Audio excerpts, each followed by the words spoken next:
Hello, Luiginoids. This is LuigiXRules, recording the fourth video in a row. I don't usually do this. Oh yeah, and I'm playing Pikmin 2. I forgot which one it was for a second.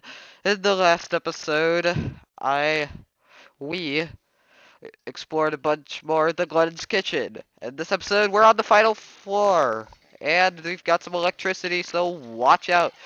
Those purple Pikmin you do need, though, so be wary of that. Also, look at how big of the treasures they're carrying. Also, there are like 4 treasures on this one sub-level, so never mind. You know what, I am perfectly fine with you doing that.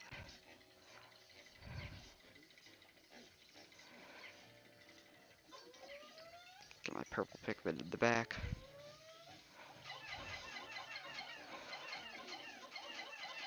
You know what, I'm actually gonna...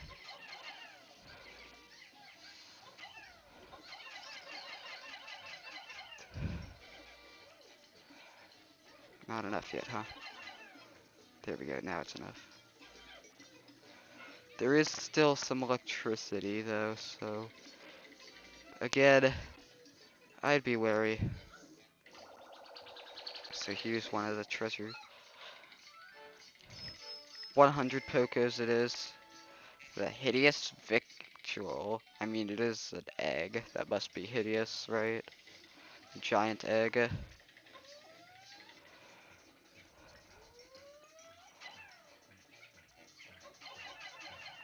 Also, look at this beast.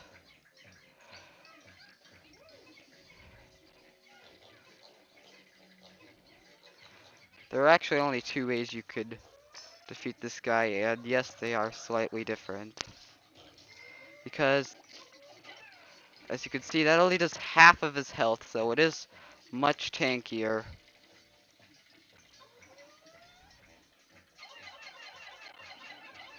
And it also can go out of bounds.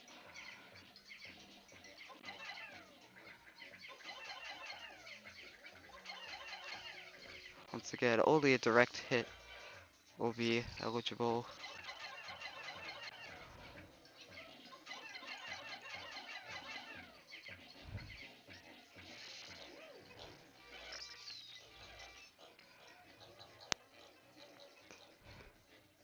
Yeah, once again, this guy is slightly different, but that was enough to kill it. That's good. There's also this treasure underneath it that says EO, probably spelling Mario and all processing. How bizarre. An item appears to have fallen out of that freakish creature.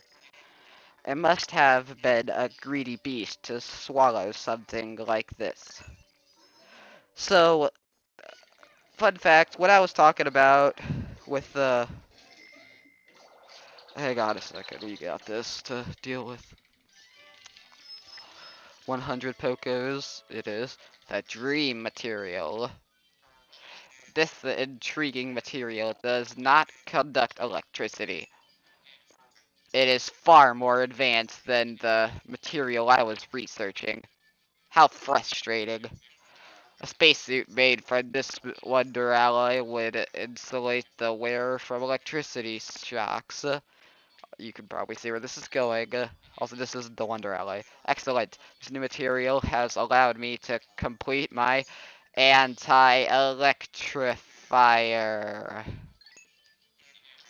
It is my own invention, with only the smallest iota of outside inspiration, aka this thing.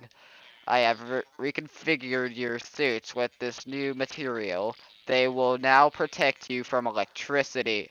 Which means now you are immune to all types of things that the Pikmin are immune to except for biting or being crushed.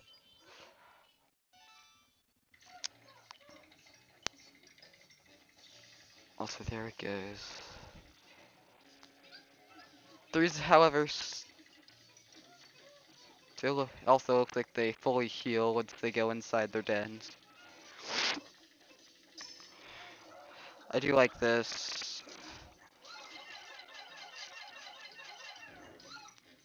Take that. So now that all of the creatures are gone. Wow, that's a giant donut that it had. Now what I can do is I can split up my Pikmin and only grab the yellows. Because all that's left really is the electricity. And now we can be more we don't have to be as careful. Because now we are fully shock resistant. Which means now it will be easier to do the electric fences. There's the geyser that we'll be needing in time. Don't worry. We will be getting it. Watch this though. Normally I would take damage here, but since we have the anti-electrifier, we do not take damage from electricity. Also, we could I'm up. I think it wants one of these things. I think it's also stuck. That way it figured its way. I'm just going to wait until it starts grabbing it because then we can take it. There are a couple of eggs if you need them. Egg. 40 Pokos it is. The Sweet Dreamer. Also, yeah, we're still not done. There are still more treasures. Making this a total of 4 treasures, which I am very confident is the maximum amount of treasures on one sub-level.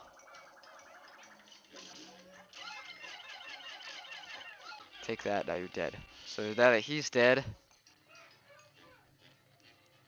his baloney will come out. I do like this music though. It only plays on this sub-level of this cave. This is the only time that music is heard. This thing jiggles around, it's weird. It's 35 Pokos, it's the meat of champions. Also, our Poke tally is 13131.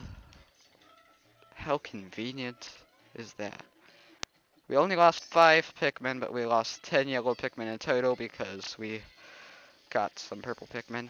But since we are done with this cave, we will escape to the surface with our Pikmin. At least I think we were done with that sub-level. Uh-oh. Okay, phew. I was worried there for a second. Only 5 Pikmin, as you can see, we have 13131 Pokos. We only have one more cave to complete in this area. In the whatever place. Perplexing pool, there we go. But it is the hardest cave.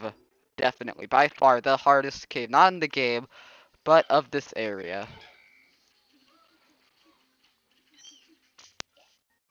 I'm just going to... and we also got a... As an added... No, come here. As an added bonus, we got 5 more purple Pikmin. We will be needing 100 purple Pikmin for something that you will be seeing later. So call that a spoiler all you want. Haven't seen red Pikmin for a while.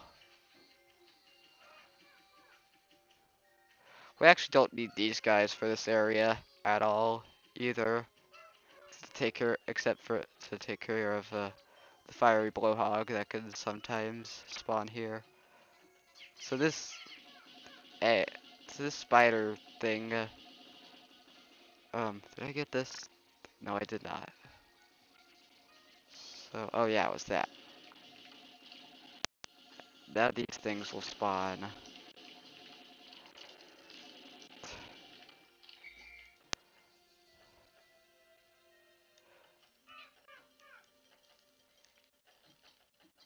I don't like that.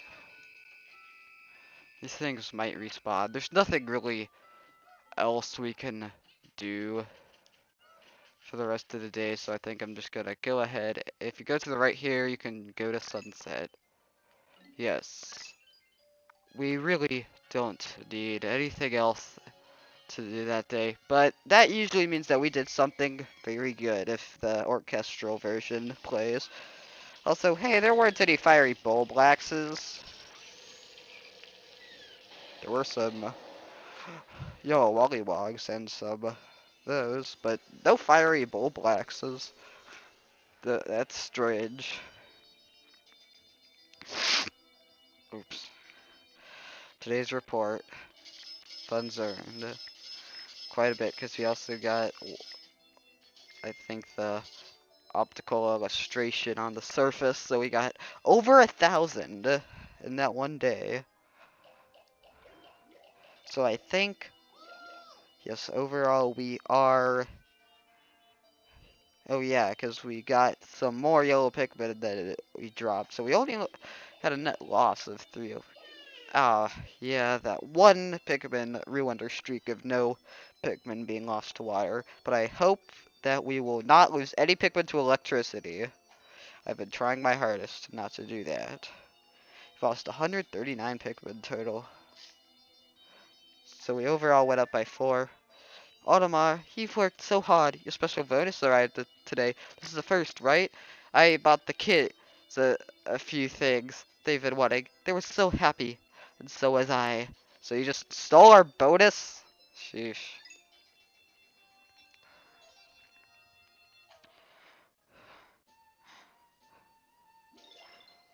So I'm sorry that this was a bit shorter than usual, but that's really all we had to take care of. So, the next episode we will not, I don't think we will be taking on that cave. Instead, we will be probably collecting 1 or 2 above ground treasures and making a few preparations for the cave. So, I'm done with this recording session. Until next time, goodbye. Okay. Giant Breadbug. Pansaurus gigantus, breadbug family. This gargantuan species of the greater breadbug family has a torso so perfectly square that it almost seems like it was formed in a mold. For a brief period after birth, the giant breadbug competes for food with smaller breadbugs, but upon reaching maturity it seeks out much larger prey. This is the primary reason that 2 species with similar feeding habits can coexist in the same habitat. Hordes of Pikmin appear to pose the only plausible threat to this massive creature's life. Or purple Pikmin. So this is Pansaurus gigantus, and this is Pansaurus golden. Although cooking this colossal beast yields amounts in a meat, every ounce of it is flavorless. Only suitable for intergalactic all-you-can-eat buffets. So basically, it's a lot of bread. You've collected the Gourmet series. These classy flavors will delight the snootiest gourmand. Which means after I finish these 2 logs, I will be going after the sales pitch. Meat of champions. I never expected to find such a delectable cut of meat deep in this dark and slimy cavern. What kind of cavern is stocked with savory deli meat? This riddle perplexes me, but I'm sure my unrivaled powers of investigation will prevail. I've made it my personal quest to solve all of the universe's ancient mysteries. Pretty sure we actually collected both of these in the same sub-level. Hideous victual. We struggled with the titanic breadbug for this treasure, but we finally prevailed. That huge creature had a habit of dragging away treasures and hoarding them in its den. I wonder if there's a way to use these creatures to aid my treasure-seeking mission. On second thought, it's a bad idea. Pikmin are the only creatures I could really rely on. Think you can eat it all? Then start eating. That is the goal of this giant piece of meat in sight. It has just the right texture. In a thick slab of fat that will make all gourmets, epicures, kings of the table, and queens of the buffet howl with delight. Or so I have assessed. The consistency of the half-cooked yolk says, mmm, good. It is packed with nutrients too. I can sell it, but I have never eaten it. I am unable to eat it. Not even a nibble. Sad truth has been revealed. All things hunger for meat, correct? Listen to the inner beast. Eat, eat, eat. Kinda looks like bread from this angle. Yeah, kinda looks like bread. In this modern world of artificial foods, all things taste the same, despite your dear tongue buds. You mean taste buds? If that describes you, then this is for you. Its flavor is the balm to heal your wounded soul. This will satisfy any sweet tooth. It begins with savory softness, then fills the mouth with fluffs of flavor, and finally overwhelming with a river of sweetness. It is a three-pronged tongue assault. Sweet dreamer. I've toiled long and hard to collect all of these tasty treats. Surely it won't matter if I bring one back for my daughter as a souvenir. She loves snacks. And finally, the boss's treasure, dream material. This is yet another object I've recently discovered that is beyond my wildest dreams. It doesn't conduct electricity, and it can erase marks left by pencils with remarkable ease. Sadly, the more I use it, the more it rubs away to oblivion. In a way, reminds me of my job. Ooh, he doesn't like his job.